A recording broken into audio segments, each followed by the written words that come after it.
net. So digital revolution happened already. If you look at during pandemic, that is a one good thing happened. A lot of people started actually surfing in the net, and also a lot of students started learning various courses along with their own courses. So you take this opportunity, this association, you just like try to learn certain extra courses or certain extra skill sets, like software learning or something like in the economics. The problem what is happening right now is, especially our colleges, undergraduate and graduate level studies, we never learn these softwares. But please try to learn softwares. 1 minute.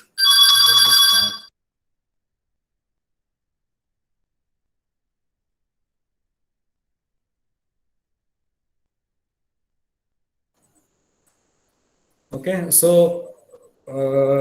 that also you can actually take as an action item in this association. So all the very best. I'm taking this opportunity to inaugurate, very August opportunity to inaugurate this association. So all the very best for all the actions of the association. I hope that maybe sometime later I can also come with you, and then we can all together have a chat and talk. So all the best for the association. So now moving to the lecture that I supposed to do. So I'm going to share a screen. Please let me know that whether it is coming or not. Is it good? Yes, sir. The screen is visible. Okay, thank you.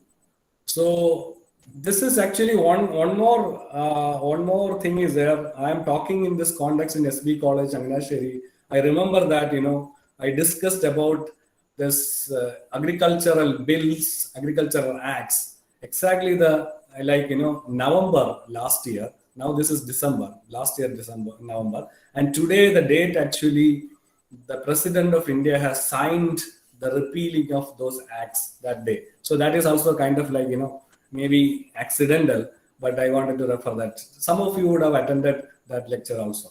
So this is actually, just now I got an opportunity to write an article in one of the newspapers about this, the context of boom, which actually, or the gains, which actually were wealth gains of billionaires during the COVID time. So many people are suffering during COVID time. At the same time, a small group of people were actually making a lot of profit during this time. So this is actually the conduct of study. See, is the slides are moving?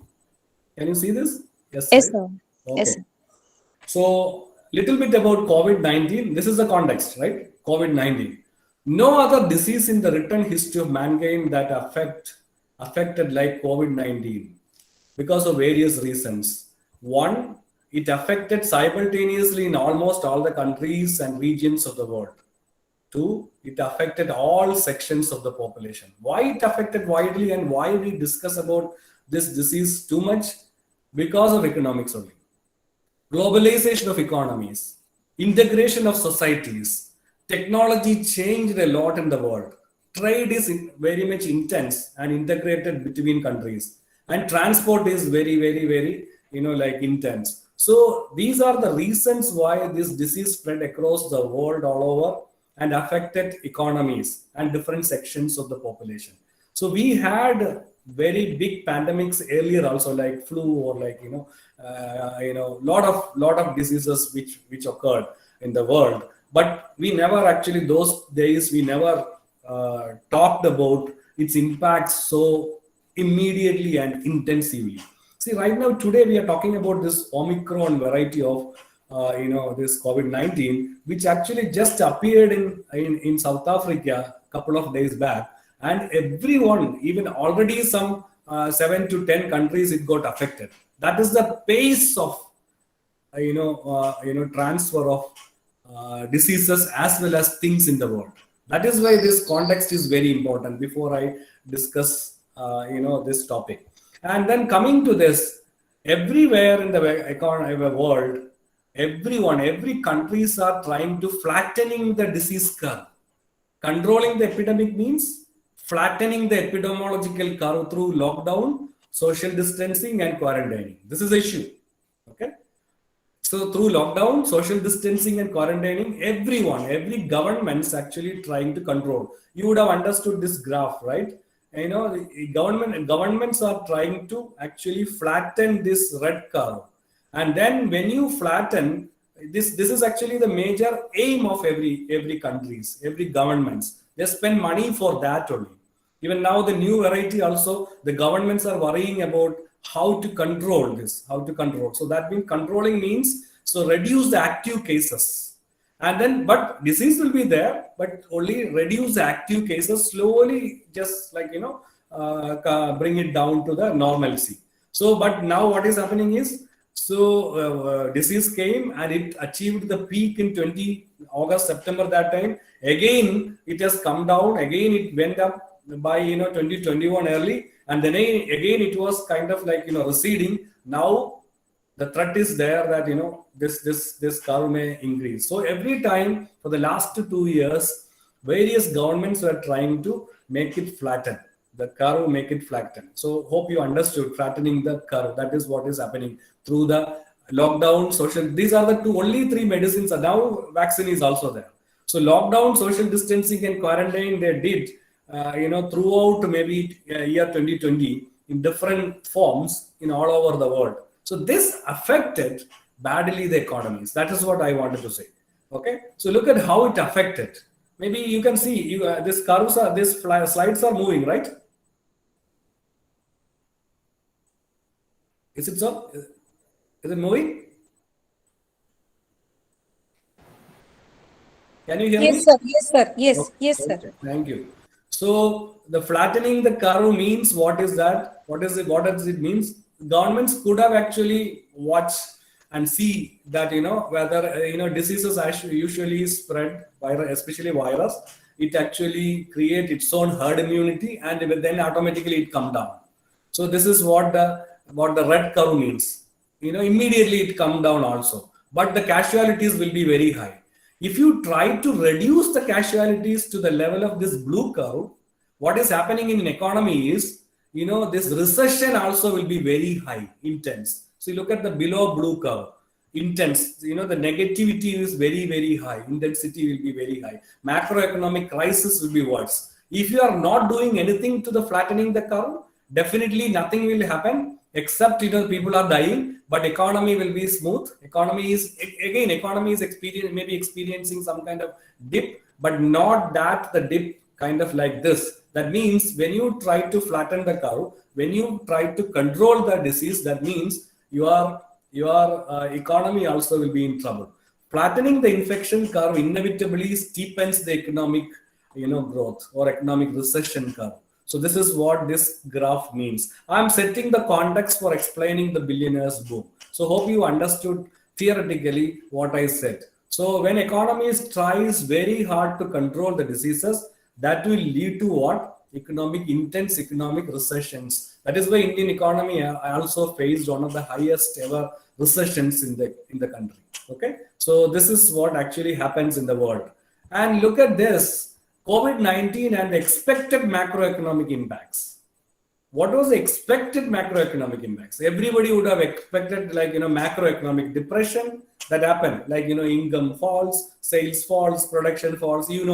I don't have to tell what is depression or recession and all. So actually it is not recession but depression. Macroeconomically, economies faced economic depression. Why this economic depression happened? Lockdown and social distancing, decline in income and decline in savings and investment, decline in production, decline in employment, decline in purchasing power, and these are the expected outcome. But what is really happening? Based on the economic knowledge that we have, based on the textbook economics, we expected that macroeconomic impacts will be like this. What? Macroeconomic depression. So the solution is what? The solution is actually to enhance your purchasing power, to enhance demand. You know very well in your macroeconomic class, you would have studied all those. Then that will lead to, that is what various governments tried also. They were all actually what? Pump priming the money. So they were trying to create demand among the people, so that they expected that automatically economy will go back to the normal system. To a certain extent, it happened also. But what is really happening? What is really happened other than what textbooks say? Real impacts in the world is like, greatest economic shock since Great Depression of 1930s. Nobody ever thought like that. After the economic depression in 1930s, this about Great Depression happened in 1930s because of various problems. Primarily because I always argue in this way that economic depression of 1930s happened primarily because of tremendous improvement in productivity because of industrial revolution. First industrial revolution started from 1700 onwards. So the culmination was kind of like Great Depression, and that actually beautifully explained by John Maynard Keynes. That you know very well about that. So that it originated from Europe because of the surplus production and productivity, and later it spread across the world and termed it as Great Depression. You know also very well that the Great Depression spread across the world very very very slowly. It took almost a decade that completely expand completely spread to the world. But this time, this is actually more intense than the Great Depression of 1930s because of this technological revolution, because of this connectivity, because of globalization and all. So this entire the world, it affected within months. Okay, depression affected within months. This is actually the real impact happened. This is actually expected also, but greatest depression we never expected, but some kind of depression we expected, and that actually turned into a Great Depression of written history. Hundreds and millions of people lost their jobs and faced destitution and hunger. So when you compare this with the Great Depression, also there are a lot of differences there. So here, people are not only losing jobs, they are actually going into hunger and destitution. Intensity is very high. Hundreds and millions of people lost their jobs and face destitution and hunger. Total people living in poverty is estimated to increase. Not actual estimates are yet to come, but it is predicting, and some estimates already came. They say that 50 to 70 crore increase in poverty happened between this January 2020 to October 2021. This time period alone, January 2020 to October 2021, something like 50 to 70 crores of extra poor people originated in the world. That means from maybe lower middle class, they have gone down to the poverty situation. This is what happened. Financial crisis of the governments. Almost all the countries of the world, governments faced financial crisis because continuously for months they were not getting revenue. And but at the same time, for boosting the general demand, economic demand, they're supposed to spend more also. So this actually led to the greatest financial crisis of almost all countries of the world. And this is the point I wanted to stress: stock market boom. Even though initially stock market came down because of pessimistic or bearish trends existed, but actually what happened was this is actually against the expectation of economic theories. So stock market boomed over and above a limit expected. So that is the one reason why this billionaires actually wealth also boomed. Stock market boom happened. Even today also it is happening. This is booming. Every country, every indexes, this is booming. And almost all companies have gained, except some companies. Almost all companies also gained. We thought that only pharmaceutical companies will gain from this stock market boom, but it is not true. Pharmaceutical companies gained only less, but other companies got boom. I will tell you what is the reason. Okay, high concentration of wealth and inequality. This wealth actually started concentrating more. The trend was there at the time of economic research, financial crisis happened in 2008. So there also the trend was there, the concentration of wealth and inequality, but that got very much accentuated during this period. Inequality and concentration of wealth increased all over the world. Okay, and increased importance of Keynesian approach and public investments. And this actually got a renewed interest all over the world. Everyone, everywhere they were quoting. But there are some limitations also for this approach. Okay, so when we discuss about the mismatch, I will tell you that increased importance of Keynesian approach and public investments there is a kind of a renewed interest in discussions and research in this area for giving proper solution to the world crisis. Excess funds in banks are flooded with funds. Lot of funds actually gone to bank. Why these banks are flooded with funds? Because the takers loan, credit availability is less because of actual economic activities are less. Therefore loan credit availability is less from the banks, or taken banks are ready to give loans, but takers were not there because of economic activities were low. So that has led to excess funds in banks. So this is a crisis. When there is excess funds in banks, also it's a big crisis that can lead to the failure of banks. Okay, funds also can lead to the failure of banks. That's why in India, you would have heard about that. RBI actually trying to take over the excess funds from the banks and financing for the government activities and all. You would have seen that. Okay. Decline in physical investments and decline in physical investments and trade. That is another impact, real impact happened in the world. Physical investments were not increasing. Stock market is booming, but if you look at the actual investments, physical investments, actual output and all, if you look at it, has not increased equivalent or as a ratio to the increase booming in stock market. This is what happened. So decline in physical investment, actually physical investment declined for the last 2 years, and trade also declined for the most of the countries. Now it is actually picking up. Okay. So this is a real impact. So COVID-19, I told that COVID-19 could push 500 million people into poverty.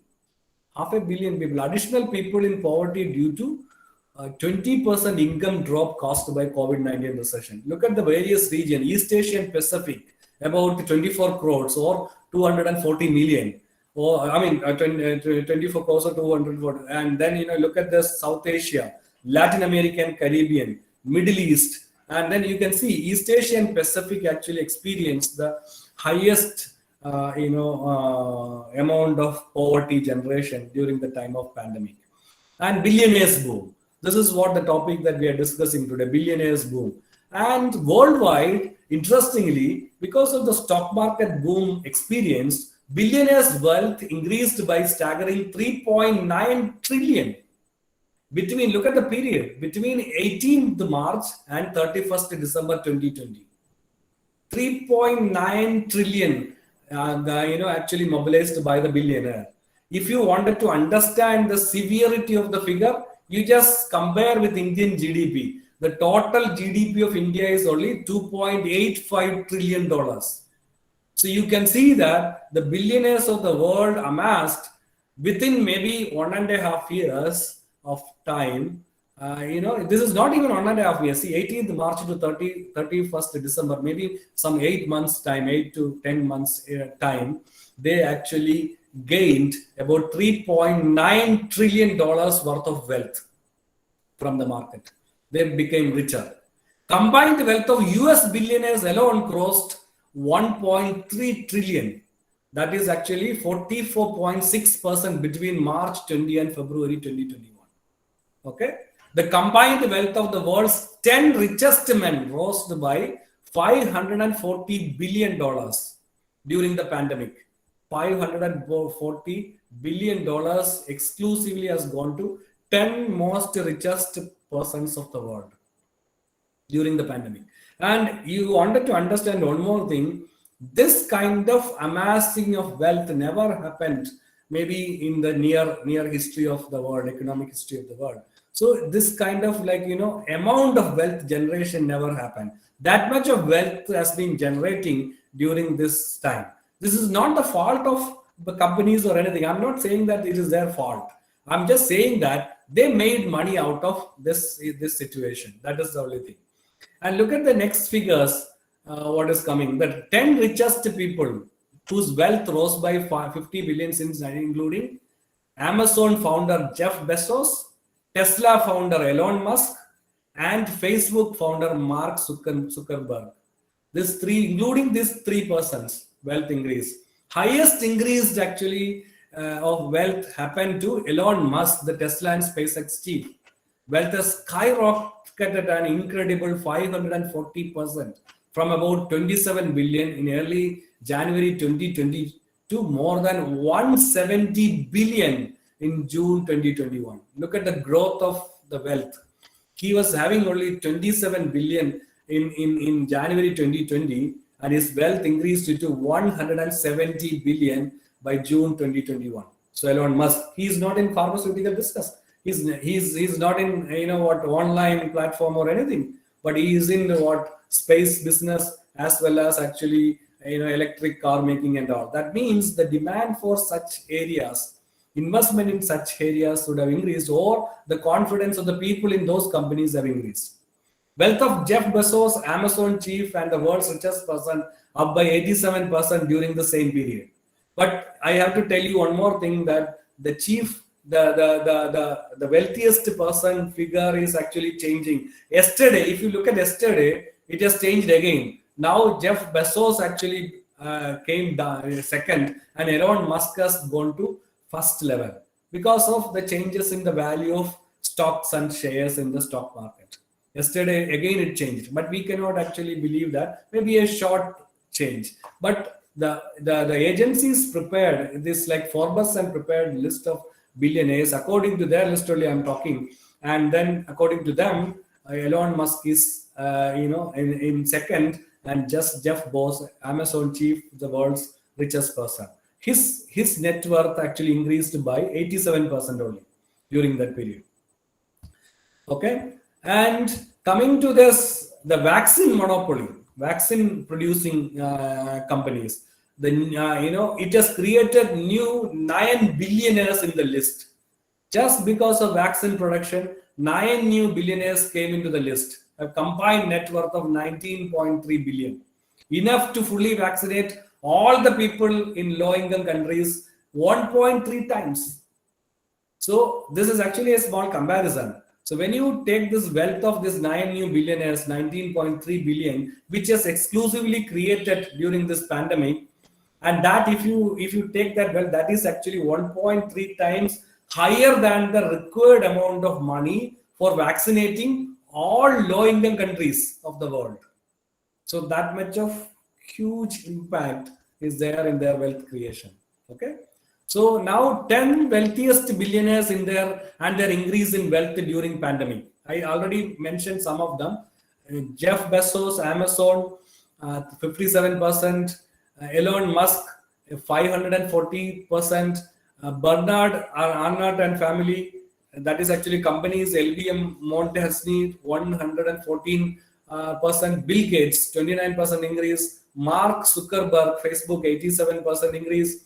And Warren Buffett, this real estate man, Berkshire Hathaway's owner, 43% increase. Larry Ellison, 53%. Larry Page, so Sergey Brin, and Mukesh Ambani. So Mukesh Ambani became the 10th richest person of the world during this period. He was something around 25th or 24th rank. Now he has actually moved to 10th rank during this period because of the wealth he got. And this is actually what I just said. Okay, this is what the increase. So Indian situation, coming to India, rich became richer and poor became poorer. Of course, India is the one country actually faced a severe situation of this COVID crisis, even though initially we could contain a lot, but later on actually it affected badly the economy.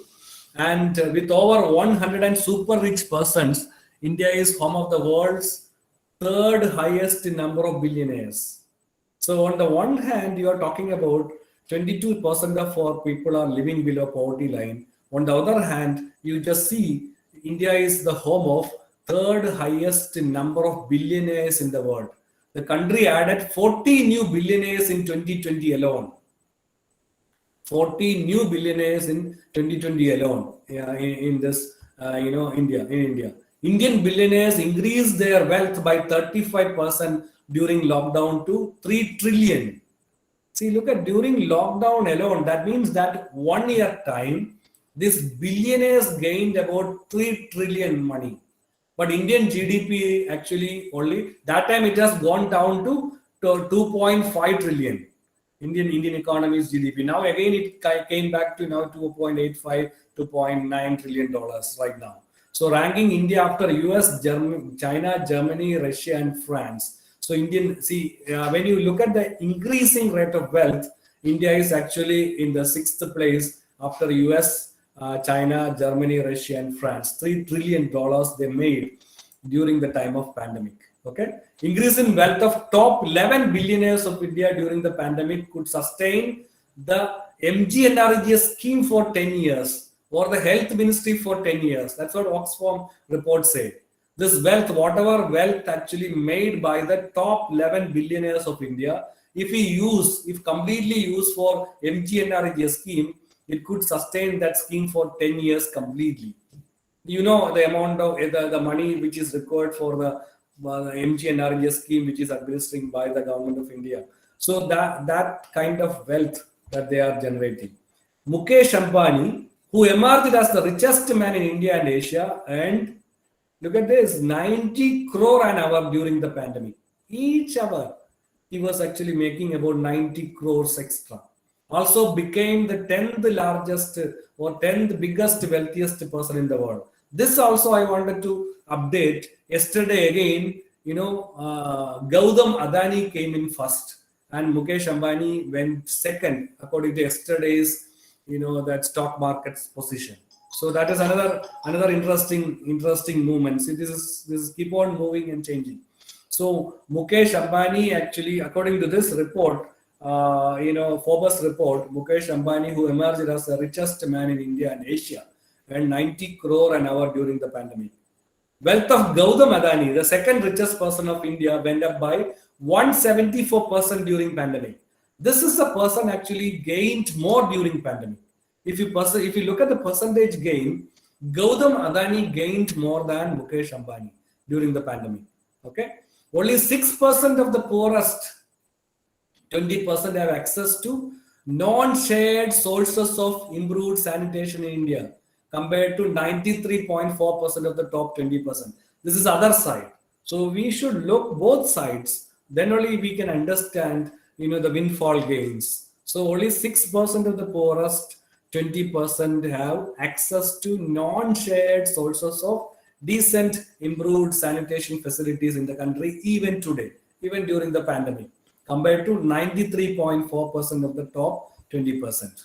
Okay, 59.6% of India's population lived in a room or less, which meant that protocols necessary to prevent the spread of COVID-19 cannot be followed. The protocols, distancing, social distancing.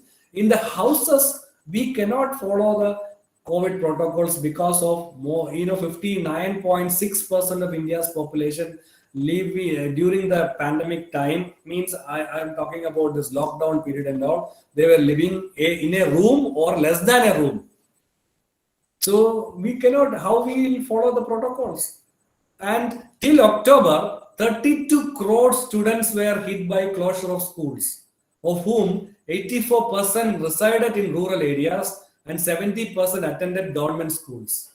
32 crores actually were hit by closure of schools. And it is not, we were talking about this online education and all. Maybe you are all lucky that you have that facility, you are at least connected. But this is not the situation in the entire country. There are a lot of problems facing in rural areas. Estimates say that about 32 crores of students were hit by closure, either closure of schools or or they are residing in rural area and not getting connectivity for attending online classes, or they don't have enough gadgets to get connected.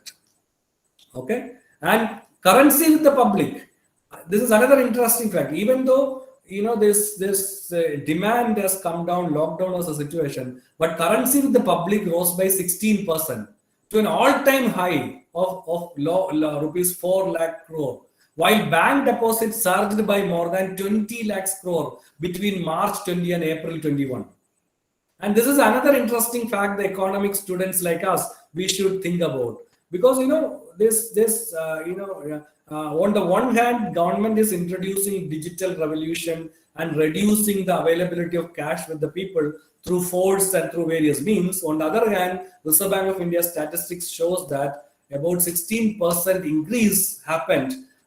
This time period between March 2020 and April 2021 period, that 2021 financial year, that much of increase in demand for cash was there in the market.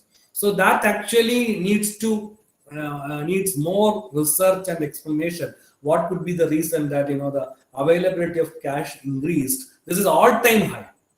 Brisk sales of luxury cars and soaring net worth of billionaires amid widespread joblessness and depleted savings. So if you look at the last 2 year period, luxury cars sold a lot more.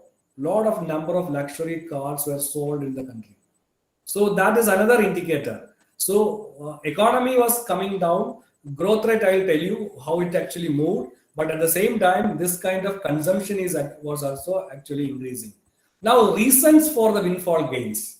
I said the reasons. Main reason is boom in stock market. Boom in stock market is the main reason. Why the stock market boom? Because of available savings in all forms have gone to stock market.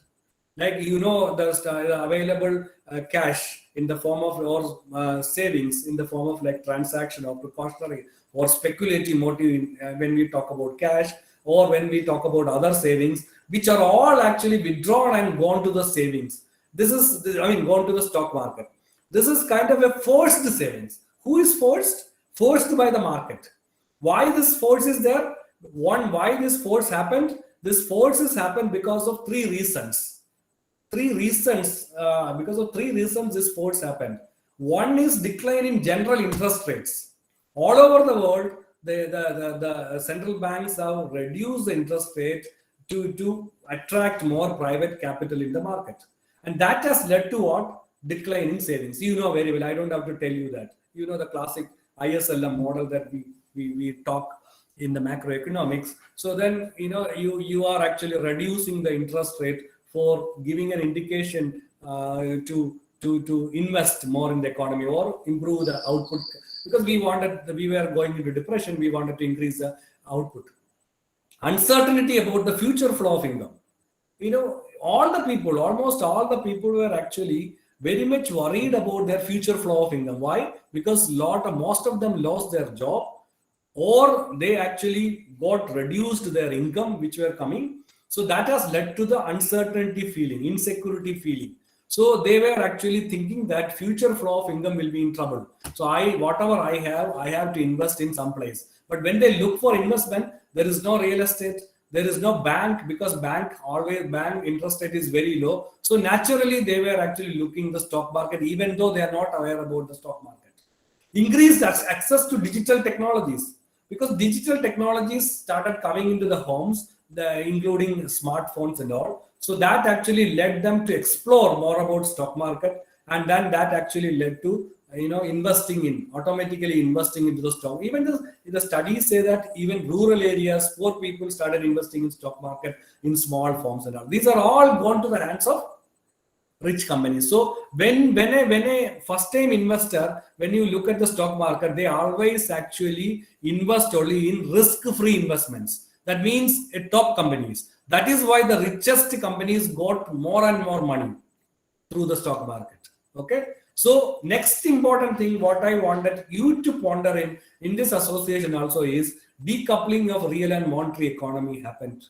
This happens during depression. This happened during this kind of pandemic and all. But it is really happened, decoupling. If you look at actual real economy, investment, savings and all, it has not improved much. But the monetary economy in the form of, I told you, the stock market, and in the form of supply of cash and all kinds of things, the monetary economy got boomed. And this doesn't have that much connection. So booming capital market versus declining economic activities. Like if you look at any economic activity, production, consumption or distribution, so everything has gone standstill, at least during the time of lockdowns. Even today also, it has not recovered fully. That is what it is, slowly recovering only. So on the one side, you have booming capital market. On the other side, you have decline in economic activities. That is why I said there is a real decoupling of real, actual and monetary economy happen in the economy. This you economic students have to discuss in the class and understand based on this ISLM model or macroeconomic models and all the existing model, because you can see that lot of even the Hicks made a lot of assumptions while creating this model, and that assumptions actually what even Hicks himself later on said that it is kind of like classroom model or something like that. He commented about that. So really speaking, that has become a classroom model when you look at the actual changes what happened in the Indian economy right now. Decoupling of this is not really only in Indian economy, almost all over the world. So you can actually see the assumptions, take the assumptions of those theories and compare with the existing situation. So decoupling of real and monetary economy, what had happened. Okay. Anyway, so that is actually what is a pandemic recession. This is also I wanted to tell you. Pandemic recession is something different. So what is a pandemic recession? And normal recession, policymakers are addressing the economic risk of potential unknown events with non-probabilities. You know the probabilities. Theorists already made the probabilities. Theorists already actually made some theories for solutions like Keynes or like Hicks or like the people the stalwarts of a macroeconomy. They suggested this actually, if you know the risk, then these kind of prescriptions are good for the economy. That is normal recession because you are expecting that recession, you are expecting that risk, so therefore the solution is there. But pandemic recession is what? Pandemic recession is kind of like your risks are unknown, potential unknown events with unknown probabilities, and you don't know what kind of measures that you can take. This is the problem of various governments right now, including Indian government.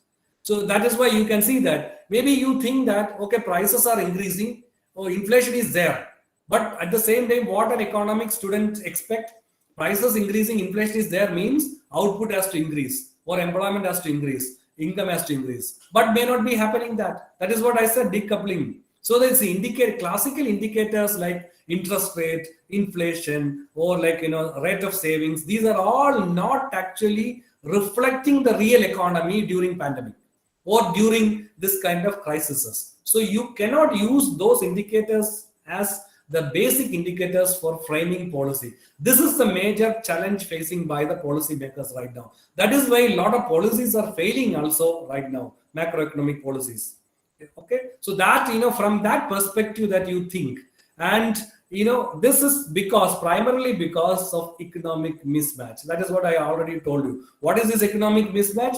Mismatch is nothing but the mismatch of real and monetary sectors.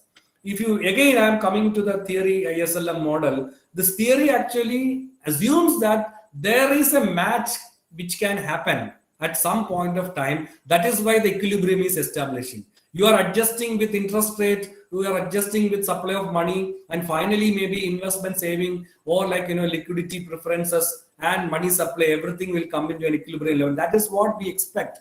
Why we expect? Because of certain assumptions. Okay, but if the real mismatch comes in the economy, then you cannot achieve that equilibrium.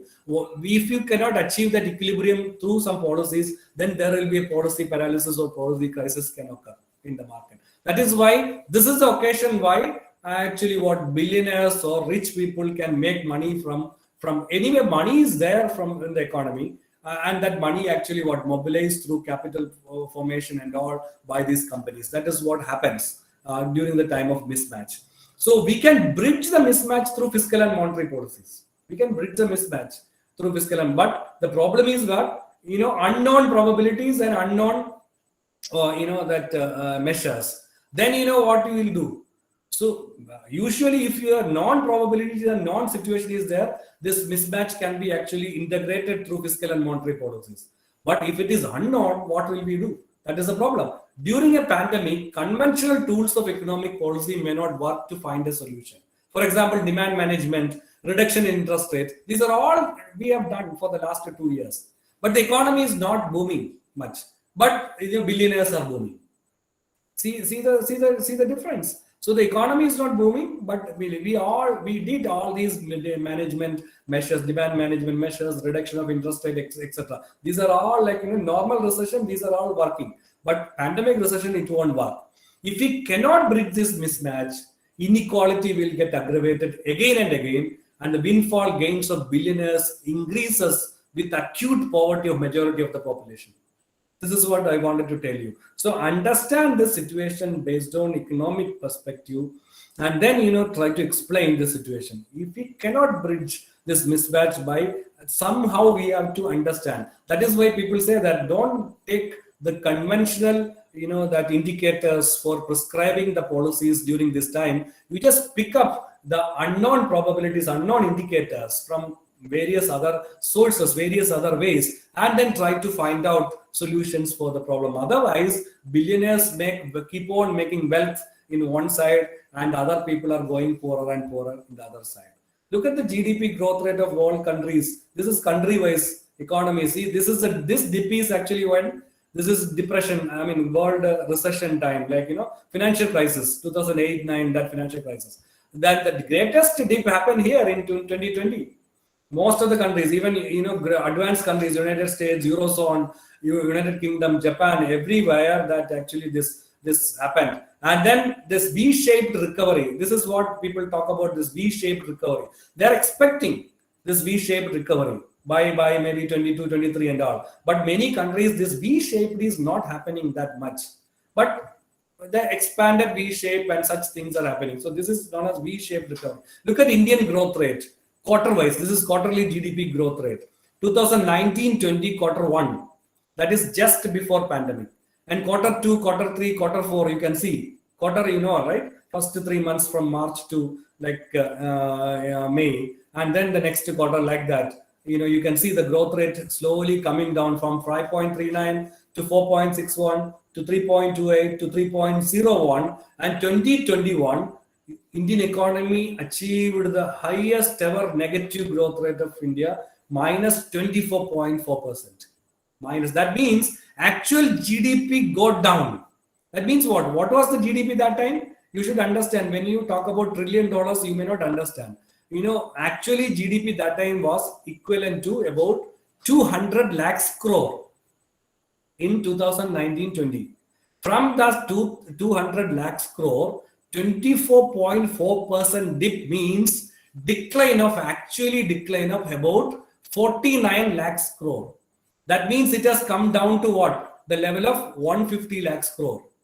So GDP was only 150 lakhs crore. Such a massive economy, and 60% of our economic GDP was generating from consumption. Then you can see, because of this lockdown, consumption has come down very drastically, almost to zero level. That is why GDP has gone to the level of 150 lakhs crore, or minus 24.4% growth rate. Again, in next quarter, minus 7.4. The declining rate has decreased, only minus 7.4. Then it improved to 0.5%.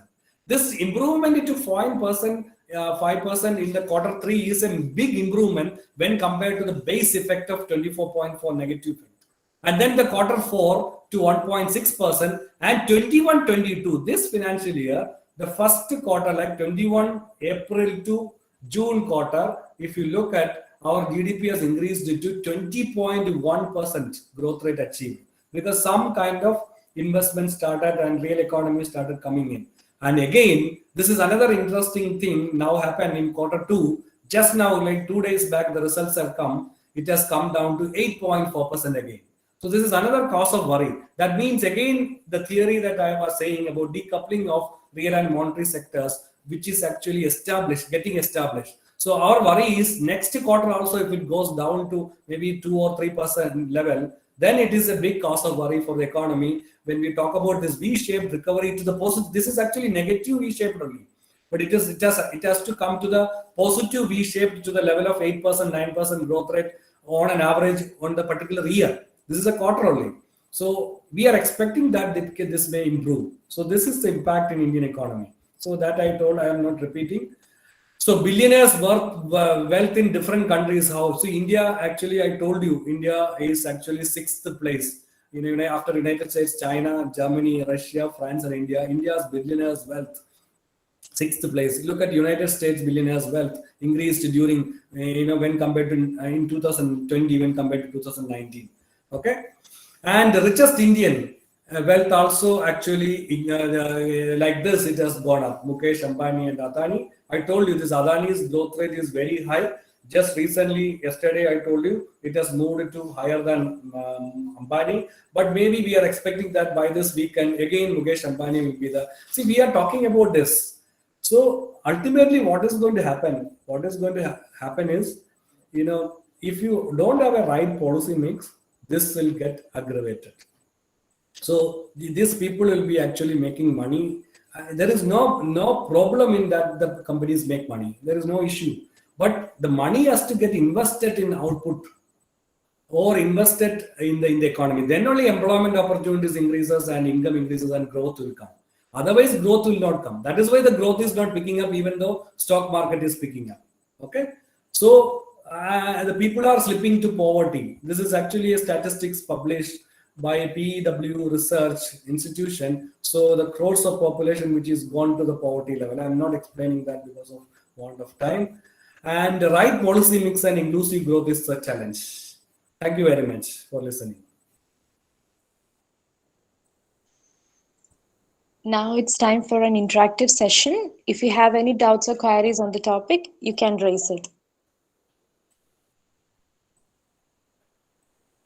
Hope you understood what I said. I don't know whether everyone understood or not. Okay.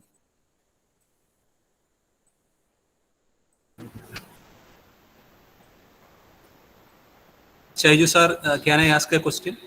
Yeah. Who is this actually? Sir, I am Gerald. I work with the Department of Economics and Berkmans. Oh, okay. Teachers have started asking. I don't know whether I can answer it to a teacher. Okay, go ahead. Sir, last year when you visited our campus virtually, you had a talk on the agricultural bills. Now the bills has been rolled back. So, ഇപ്പോഴും സാറിന്റെ നിലപാട് അതിനെപ്പറ്റി എന്താണ്? അതിനെ പിൻവലിച്ചതിനെ അനുകൂലിക്കുകയാണോ അതോ മറിച്ചാണോ? This is I always believe that ഞാൻ മലയാളത്തിൽ പറയാലോ അല്ലേ, എല്ലാവർക്കും മലയാളം മനസ്സിലാവുമല്ലോ അല്ലേ? ഓക്കെ. സോ ഈ ഒപ്പീനിയൻ ആയിട്ട് ഞാൻ അന്നും പറഞ്ഞത്, എന്റെ ഒപ്പീനിയൻ എന്ന് പറഞ്ഞാൽ agriculture reforms, I remember that agriculture reforms are very much important അല്ലേ, അങ്ങനെയല്ലേ പറഞ്ഞത്? അതുകൊണ്ടാണല്ലോ ഈ ചോദ്യം വീണ്ടും വന്നത്. Okay, so agriculture reforms important. നമ്മുടെ ടോപ്പിക്, ഇന്നത്തെ ടോപ്പിക് അതല്ല. Agriculture reforms Indian economy important ആണ്. ബിക്കോസ് അഗ്രികൾച്ചറിലുള്ള പ്രശ്നം, അഗ്രികൾച്ചറൽ ഇൻകം ജനറേറ്റ് ചെയ്ത് അത് ഫാമേഴ്സിന് കിട്ടുന്നില്ല എന്നുള്ളതാണ് ഏറ്റവും വലിയ പ്രശ്നം. പക്ഷെ അറ്റ് ദ സെയിം ടൈം ഏതൊരു പോളിസി ഇൻട്രൊഡ്യൂസ് ചെയ്യുമ്പോഴും അത് ഇൻക്ലൂസീവ് ആയിരിക്കണം, എല്ലാ സെക്ഷൻസിനെയും കൂടെ ടേക്ക് കെയർ ചെയ്യണം. ഹേസ്റ്റി ആയിട്ട് പോളിസി ഇൻട്രൊഡ്യൂസ് ചെയ്തതാണ് ഇഷ്യൂ ആയത്. ഓക്കെ, ഹേസ്റ്റി ആയിട്ടുള്ള policy. Say for example, one policy they have introduced which is about I don't agree with the corporate farming thing. That day also I told. But other policies about improving productivity, improving market, increasing access to the total income. അതായത് agriculture പ്രോഡക്ട്സിന് മാർക്കറ്റിൽ വലിയ വിലയാണുള്ളത്. ഇപ്പോഴും നോക്കൂ, ടൊമാറ്റോയ്ക്ക് നല്ല വിലയാണ് കിട്ടുന്നത്. പക്ഷെ ഒരു കർഷകന്റെ അടുത്ത് ചോദിച്ചു നോക്കി ടൊമാറ്റോയ്ക്ക് അവർക്ക് എത്ര വില കിട്ടുന്നുണ്ടെന്ന്. അവർക്ക് വളരെ വില കുറച്ചാണ്, വളരെ വില കുറവാണ്. ഇപ്പൊ ഷെയർ കൂടുതൽ കിട്ടണം, അതിനുവേണ്ടിയാണ് ഗവൺമെന്റ് പോളിസീസ് കൊണ്ടുവന്നതെന്നാണ് നമുക്ക് അന്ന് മനസ്സിലായത്. പക്ഷെ അതിൽ ഒരുപാട് പ്രശ്നങ്ങൾ ഉണ്ടായിരുന്നു എന്ന് നമുക്ക് പിന്നീട് മനസ്സിലായി. അതുകൊണ്ട് government may be politically they actually withdrawn the policies. Maybe in future we need that reforms. എന്റെ പൊസിഷൻ എന്ന് പറഞ്ഞാൽ അതാണ്, നമുക്ക് അഗ്രികൾച്ചർ റിഫോംസ് അത്യാവശ്യമാണ്, യാതൊരു സംശയമില്ല. അത് ഏത് ഫോമിൽ വേണമെന്നുള്ളതിലേ ഉള്ളൂ പ്രശ്നം. ഈ ഫോമിലാണോ അതേ മറ്റൊരു ഫോമിലാണോ, കർഷകന് കൂടുതൽ ഇൻകം കിട്ടണം എന്നുള്ളതിൽ യാതൊരു സംശയമില്ല. Okay, Shaiju sir. Yes. Yeah, I think Banulal has a question. Who? Banulal. Banulal. Hello. Yeah, Banulal. Okay. നീ ഒറ്റയ്ക്ക് പോവോ? Hello. Hello sir. ചോദിച്ചോളൂ സാർ, എൻ്റെ ഒരു ഡൗട്ടാണ്. ഇപ്പോൾ പലരും പറയുന്നുണ്ട് നാഷണൽ ഇൻകം അക്കൗണ്ട് ചെയ്യാൻ നേരത്ത് വീട്ടു ജോലി, അതായത് ഹൗസ് വൈഫ്സിന്റെ ഒക്കെ ഇൻകം കാൽക്കുലേറ്റ് ചെയ്യണമെന്ന്. അത് കാൽക്കുലേറ്റ് ചെയ്യാൻ ഒരു അവസരം, അല്ലെങ്കിൽ നാഷണൽ ഇൻകം അങ്ങനെ കാൽക്കുലേറ്റ് ചെയ്യണമെന്ന് പറയുകയാണെങ്കിൽ ഏത് മെത്തേഡിലൂടെ ആയിരിക്കും അത് കാൽക്കുലേറ്റ് ചെയ്യാൻ പറ്റുന്നത്? ലിന്ദു ബിനോയ്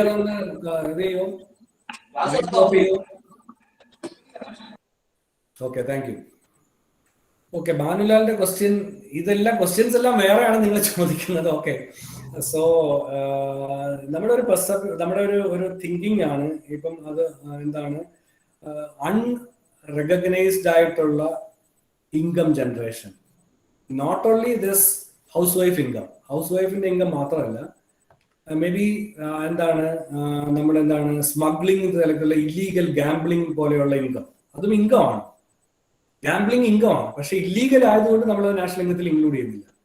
അതുപോലെ തന്നെ എന്താണ് ഇപ്പം ടെക്നോളജിക്കൽ ചേഞ്ച് നമ്മൾ ഒരിക്കലും നാഷണൽ ഇൻകത്തിൽ ക്യാപ്ചർ ചെയ്യുന്നില്ല.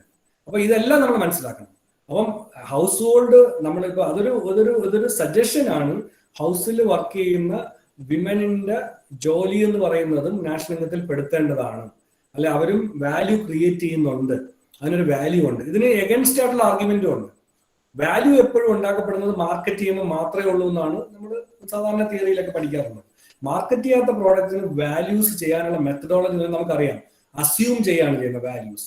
അപ്പൊ എങ്ങനെ അസ്യൂം ചെയ്യും? അപ്പൊ ഡിഫറെന്റ് ഒരു രണ്ട് വീട്ടമ്മമാരെ വീട്ടിൽ ജോലി ചെയ്യുമ്പോൾ രണ്ടുപേരെ ഒരുപോലെ നമുക്ക് അസ്യൂം ചെയ്യാൻ പറ്റില്ല. അവരുടെ കപ്പാസിറ്റീസ് ഡിഫറെന്റ് ആണ്. അപ്പൊ അതുകൊണ്ട് എന്ത് ചെയ്യണം? കൂടുതലായിട്ട് ഇൻഡെക്സിങ് മെത്തേഡിൽ പോകണം. അപ്പൊ ഒരുപാട് ഇഷ്യൂസ് ഉണ്ടാവും. അപ്പൊ I don't know whether they will include or not. പക്ഷെ അങ്ങനെ ഇൻക്ലൂഡ് ചെയ്തുകൊണ്ട് നമ്മളിങ്ങനെ നാഷണൽ ഇൻകം ഗ്രോ ചെയ്ത് അല്ലെങ്കിൽ വലുതാക്കി കാണിച്ചിട്ട് കാര്യമില്ല. പക്ഷെ നമുക്ക് എന്താ വേണ്ടുന്നത്? നമുക്കൊരു പ്രത്യേക എസ്റ്റിമേറ്റിൽ എത്രത്തോളം അവര് എഫേർട്ട് കൊടുക്കുന്നുണ്ട്, ഇക്കണോമിക് ആക്ടിവിറ്റി, അതും ഒരു പ്രൊഡക്ഷൻ, കൺസംഷൻ ആൻഡ് ഡിസ്ട്രിബ്യൂഷൻ ആക്ടിവിറ്റിയാണ് നടക്കുന്നത്. അത് എത്രത്തോളം ഹൗസ് ഹോൾഡിൽ നടക്കുന്നു എന്നുള്ളത് ഓൺ ആൻഡ് ആവറേജ് മനസ്സിലാക്കിയാൽ പല പോളിസീസ് നാഷണൽ ഇൻകം കാൽക്കുലേറ്റ് ചെയ്യുന്നത് എന്തിനു വേണ്ടിയാണ്? തീർച്ചയായിട്ടും നമുക്ക് ഗവൺമെന്റിന് പോളിസീസ് ഉണ്ടാക്കാൻ വേണ്ടിയാണ്, അല്ലെങ്കിൽ പ്രൈവറ്റ് സെക്ടേഴ്സിന് ഒരു ഇൻഡിക്കേഷൻ കൊടുക്കാൻ വേണ്ടിയാണ്. അപ്പൊ അത്തരത്തിൽ മാത്രം അത് എടുക്കുക. അല്ലാതെ നമ്മുടെ നാഷണൽ ഇൻകത്തിന് ഒരു വലിയ എമൗണ്ട് ആക്കി കാണിക്കാൻ വേണ്ടി ഈ ഹൗസ് ഹോൾഡ് ജോബ്സിന് അല്ലെങ്കിൽ ഹൗസ് വൈഫ്സിന്റെ വർക്കിനെ ഇൻക്ലൂഡ് ചെയ്തിട്ട് കാര്യമില്ല. നമുക്കൊരു ഇൻഡിക്കേഷൻ ഗവൺമെന്റ് കൊടുക്കണം, എത്രത്തോളമാണ് എഫേർട്ട്. അത് ഒരുപാട് ഉപയോഗം ചെയ്യും. നമുക്ക് എത്രത്തോളമാണ് എഫേർട്ട്, അതിന്റെ സേവിങ്സും, അതിന്റെ പുതിയ പുതിയ മോഡൽസ് ഒക്കെ വരുന്നുണ്ടല്ലോ. ഇപ്പം പല പല മോഡൽസ്, നെയ്ബർഹുഡ് മോഡൽസ് ഒക്കെ വരുന്നുണ്ട്, പുതിയ മോഡൽസ് ഒക്കെ. അപ്പൊ അങ്ങനെയുള്ള നെയ്ബർഹുഡ് മോഡൽസിലൊക്കെ വളരെ ഇമ്പോർട്ടന്റ് ആയിട്ട് വരും ഇങ്ങനെയുള്ള കാര്യം. Okay, I don't no methodology എന്ത് നമുക്കിപ്പം കോമൺ മെത്തഡോളജി സ്വീകരിക്കാൻ പറ്റുമെന്ന് ചോദിച്ചാൽ I don't no. Shaiju sir, ഞാൻ ജോയ്സ് ആണ്. പറഞ്ഞോ. ക്വസ്റ്റ്യൻ. സാറിപ്പോൾ പറഞ്ഞ ഒരു കാര്യം, നമ്മുടെ ബില്ലിയനേഴ്സിന്റെ എണ്ണം കൂടുന്നു, അതേസമയം തന്നെ നമ്മുടെ ഒരു എക്കോണമിയിലോ as a whole the economies in a low profile. അപ്പോൾ നമുക്കറിയാം, ഒരു കഴിഞ്ഞ വർഷം ജൂണിലുണ്ടായ ഒരു അംബാനിയുടെ ഒരു പ്രസ്താവന എന്ന് പറഞ്ഞത്, ഞാൻ രാജ്യത്തെ കോവിഡിന്റെ സാഹചര്യം പരിഗണിച്ചുകൊണ്ട് ഞാൻ എന്റെ ശമ്പളം വേണ്ടെന്ന് വെക്കുന്നുള്ളതാണ്. Ultimately, what is it means that it is a loss for the government. Ultimately, he is a billionaire, and if he is അദ്ദേഹത്തിന് ശമ്പളം പോലും വേണ്ടെന്ന് വെക്കുക എന്ന് പറഞ്ഞ അർത്ഥം എന്താണ്? ഗവൺമെന്റിന് ഒരുപക്ഷെ അദ്ദേഹത്തിന് കിട്ടേണ്ട ടാക്സ് പോലും ലഭിക്കാതിരിക്കുക എന്നുള്ളതാണ്. അപ്പോൾ what is a policy decision that should be taken by the government in this context? അല്ല, ഞാൻ അതാണ് പറഞ്ഞത്, അവസാനം പറഞ്ഞു നിർത്തിയതാണ്. ഇപ്പം നമുക്ക് പറ്റുന്നതാണ്. ഞാൻ ഒരിക്കലും പറയില്ല, അല്ലെങ്കിൽ ഈ ഇപ്പം പറഞ്ഞതുപോലെ കോർപ്പറേറ്റ്സ് അല്ലെങ്കിൽ കമ്പനീസ് വെൽത്ത് ഉണ്ടാക്കേണ്ടത് അത്യാവശ്യമാണ് ഒരു എക്കോണമിയിൽ. ഒരു സംശയമില്ല അതിനകത്ത്. അവരുടെ വെൽത്ത് കൂടുക തന്നെ വേണം, അതിലൊന്നും ഒരു സംശയമില്ല. പക്ഷെ വെൽത്ത് കൂടുന്നത് എന്തിനു വേണ്ടി ആയിരിക്കണം? വെൽത്ത് കൂടുന്നതോടൊപ്പം അത് റീഇൻവെസ്റ്റ് ചെയ്ത് പ്രൊഡക്ഷൻ, കൺസംഷൻ, ഡിസ്ട്രിബ്യൂഷൻ, നമ്മൾ പറയുന്ന എക്കണോമിക് ആക്ടിവിറ്റീസും കൂടെ കൂടണം. അങ്ങനെ ചെയ്യാതിരിക്കുമ്പോഴാണ് ഈ പ്രശ്നം ഉണ്ടാവുന്നത്. ഒരുപക്ഷെ സ്റ്റോക്ക് മാർക്കറ്റിൽ വെൽത്ത് ബൂം ചെയ്യുന്നുണ്ട്. ഈ വെൽത്ത് ചിലപ്പോൾ ഉപയോഗിക്കപ്പെടുന്നത് മറ്റ് കൺട്രീസിലായിരിക്കും, ഇന്ത്യയിലായിരിക്കത്തില്ല. അതുകൊണ്ടാണ് നമ്മുടെ നാഷണൽ ഇൻകം കാൽക്കുലേറ്റ് ചെയ്യുമ്പോൾ അങ്ങനെയുള്ള വെൽത്ത് നമ്മൾ എടുക്കാറില്ലല്ലോ. ആ ഒരു ഗ്രോത്തിനെ പറ്റി നമ്മൾ കൺസിഡർ ചെയ്യാറില്ല. അപ്പോൾ നമുക്ക് ചെയ്യാവുന്ന എന്താണ്? ഗവൺമെന്റിന് ഫോഴ്സ് ചെയ്ത്, എന്തായാലും അവർ ഒരു ഡെമോക്രാറ്റിക് ഗവൺമെന്റിന് ഫോഴ്സ് ചെയ്ത് ഇൻവെസ്റ്റ് ചെയ്യാൻ പറ്റില്ല. പക്ഷെ അല്ലാതെയുള്ള സിറ്റുവേഷൻസ് ജനറേറ്റ് ചെയ്ത് ഇക്കോണമിയുടെ സിറ്റുവേഷൻസ്, ഇൻഫ്രാസ്ട്രക്ചർ ഫെസിലിറ്റീസ് ഒക്കെ ഒരുക്കി കൊടുത്തുകൊണ്ട് ഇവരെ ഇവിടെ ഇൻവെസ്റ്റ് ചെയ്യണം. കാരണം ഈ കമ്പനീസ് ഇവിടെ ഇൻവെസ്റ്റ് ചെയ്യാനായിട്ട് തയ്യാറാണ്. എന്തുകൊണ്ടെന്ന് പറഞ്ഞാൽ India is the second largest market also. ഈ പോപ്പുലേഷൻ കൊണ്ട് ലോകത്തിലെ രണ്ടാമത്തെ വലിയ മാർക്കറ്റും കൂടിയാണ്. അപ്പൊ ഇവർ ഉത്പാദിപ്പിക്കപ്പെടുന്ന സാധനങ്ങൾ കൂടുതൽ വിറ്റഴിക്കാൻ പറ്റുന്നത് ഇവിടെയാണ്, മറ്റുള്ള സ്ഥലത്തേക്കാൾ. അപ്പൊ അതുകൊണ്ട് ഇവിടെ ഇൻവെസ്റ്റ് ചെയ്യാനായിരിക്കും താല്പര്യം. പക്ഷെ എന്തുകൊണ്ടോ ഈ കോവിഡ് ടൈമിൽ കൂടുതൽ ഇൻവെസ്റ്റ്മെന്റ് ബൂം വരുമെന്നാണ് നമ്മൾ ഗവൺമെന്റ് പറയുന്നത്, വരുമെന്നാണ് പറയുന്നത്. ആ ഇൻവെസ്റ്റ്മെന്റ് വരികയാണെങ്കിൽ യാതൊരു പ്രശ്നമില്ല. ഈ ശമ്പളം വാങ്ങിക്കാത്തതും അതിൽ നിന്ന് വരുന്ന ടാക്സിന്റെ കുറവൊക്കെ വളരെ ഗവൺമെന്റിനെ സംബന്ധിച്ചോളം അത് വളരെ ഒരു ചെറിയ കാര്യം മാത്രമാണ്. അപ്പം അതേ ശമ്പളം മേടിക്കേണ്ട കാര്യമില്ല. അതിപ്പോ ഇപ്പൊ നോർമലി നമ്മൾ പറയുന്ന ഒരു കാര്യമാണ്. അതൊരു ആർഗ്യുമെന്റ് പോലെ, അതൊരു എന്താണ്, കമ്പനിയുടെ പ്രൊഫൈൽ ഒന്ന് ബൂസ്റ്റ് ചെയ്യാൻ വേണ്ടി അല്ലെങ്കിൽ ഷെയർ വാല്യൂ ബൂസ്റ്റ് ചെയ്യാൻ വേണ്ടി എടുക്കുന്ന ടെക്നിക്സ് ആണ് പലപ്പോഴും ഈ സിഇഒസ് എടുക്കുന്ന ടെക്നിക്സ് ആണ്. അല്ലാതെ അതിനെ മറ്റൊരു രീതിയിൽ കാണേണ്ട കാര്യമില്ല. പക്ഷെ നമുക്ക് വേണ്ടത് എന്താണ്, ഈ booming wealth they have to invest. അങ്ങനെ ഇൻവെസ്റ്റ് ചെയ്ത് പ്രൊഡക്ഷൻ തുടങ്ങിയാലേ നമുക്ക് എന്ത് ചെയ്യാൻ പറ്റുള്ളൂ, എംപ്ലോയ്മെന്റ് ഓപ്പർച്യൂണിറ്റീസും ഇൻകവും ഗ്രോത്തും ഒക്കെ ഉണ്ടാവും. അതാണ് നമുക്ക് വേണ്ടത്. അതിന് പറ്റിയ മാക്രോ പോളിസീസ് ആണ് നമ്മൾ പ്രിസ്ക്രൈബ് ചെയ്യേണ്ടതാണ് എൻ്റെ വാദം. അതാണ് പോളിസീസ്. ആ മാക്രോ പോളിസീസ് എങ്ങനെയാന്ന് പറഞ്ഞാൽ, ഒന്ന് നമ്മൾ ഇൻട്രസ്റ്റ് റേറ്റോ അല്ലെങ്കിൽ കുറച്ചുകൊണ്ടോ ഇൻഫ്ലേഷൻ കൺട്രോൾ ചെയ്തുകൊണ്ടോ മാത്രം ഈ ഇൻവെസ്റ്റ്മെന്റ് വരില്ല എന്ന് നമുക്ക് ഈ കോവിഡ് ടൈമിൽ മനസ്സിലായി. അതാണ് ഞാൻ പറഞ്ഞത്, ക്ലാസിക്കൽ ഇൻഡിക്കേറ്റേഴ്സ് മാത്രം ഉപയോഗിച്ചിട്ട് പോളിസി പ്രിസ്ക്രിപ്ഷൻ അല്ല വേണ്ടുന്നത്.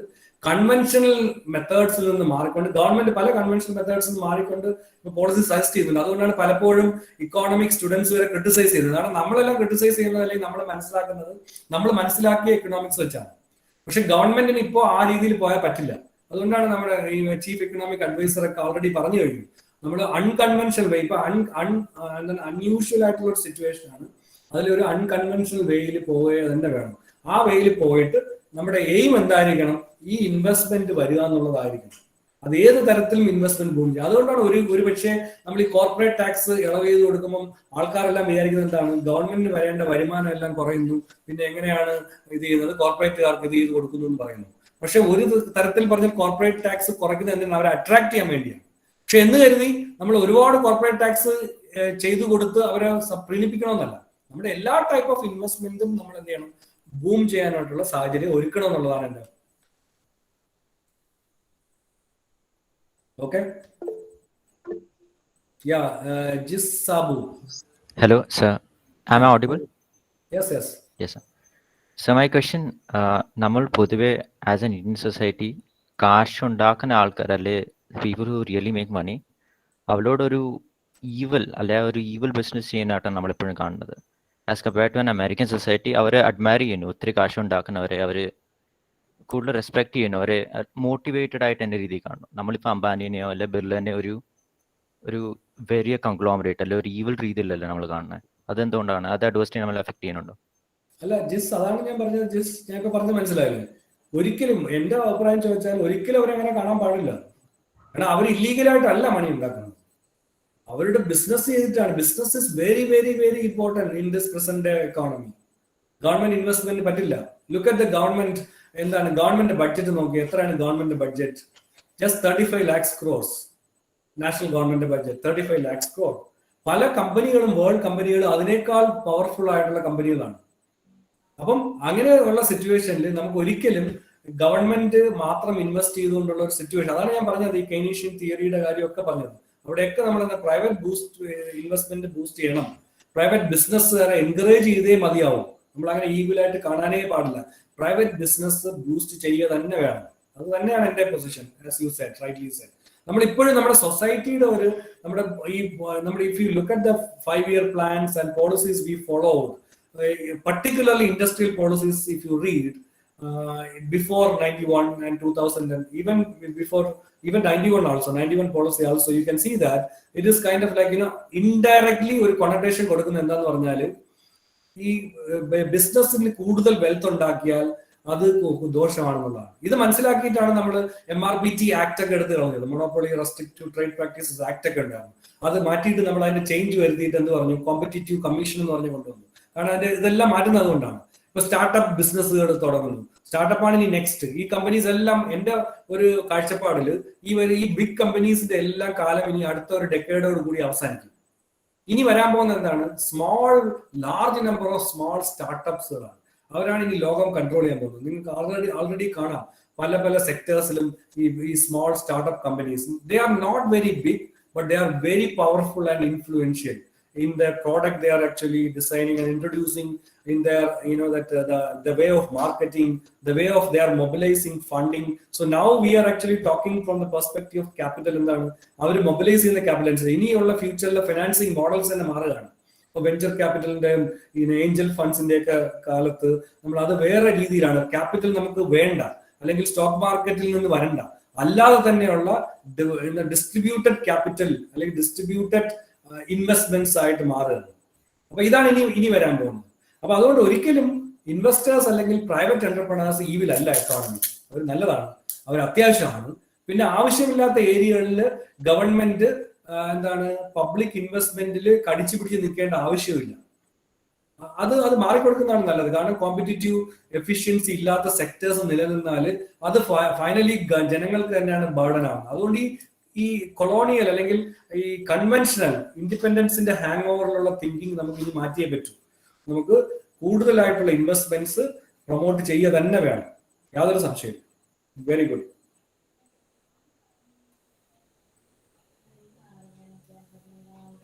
Is there any more questions?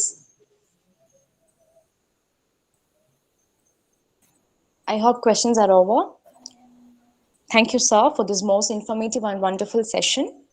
Now I invite Arya Krishnan, second MA Economics, for the vote of thanks. A warm good evening to all. It's my privilege to have been asked to propose a vote of thanks on this occasion. I extend my deepest gratitude to our Honorable Chief Guest, Dr. Shaijumon CS, to take out time from his busy schedule to grace this event. As we all know, during the pandemic, while many people plunged into poverty, the number of millionaires soared in the world, the reason of which were explained properly and specifically by him. A special thanks to Mr. Johnson K. Joyce, head of the department, for providing immense support to make this event a great success. I extend my sincere gratitude to Mr. Pavanam Thomas, faculty member, Department of Economics, for dedicating his time and effort in organizing this event.